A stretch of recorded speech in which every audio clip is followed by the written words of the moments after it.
कायम ठेवण्यात आली आहे। पाकिस्तानला द्विपक्षीय मुद्द्यांवर भारताचं सहकार्य हवं असेल तर त्यांनी आधी स्वतः निर्माण केलेला दहशतवादी पायाभूत ढाचा नष्ट केला पाहिजे, असा ठाम इशारा अमेरिकेतील भारताचे राजदूत विनय मोहन क्वात्रा यांनी दिला आहे। सिंधू पाणी करार स्थगित ठेवण्याच्या भारताच्या निर्णयाविरोधात पाकिस्ताननं अलीकडेच इस्लामाबादमध्ये एका परिषदेचं आयोजन केलं होतं। या पार्श्वभूमीवर एका लेखाद्वारे क्वात्रा यांनी पाकिस्तानच्या माजी परराष्ट्र मंत्र्यांवर जोरदार टीका केली।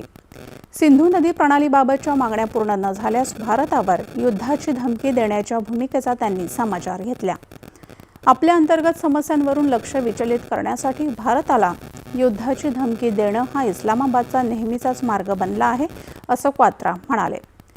पाकिस्तानने परिषदा भरवून भारतावर आरोप करण्यापेक्षा आणि धमक्या देण्यापेक्षा स्वतःची खालावलेली पाण्याची व्यवस्थापन स्थिती सुधारावी, असा सल्लाही त्यांनी दिला।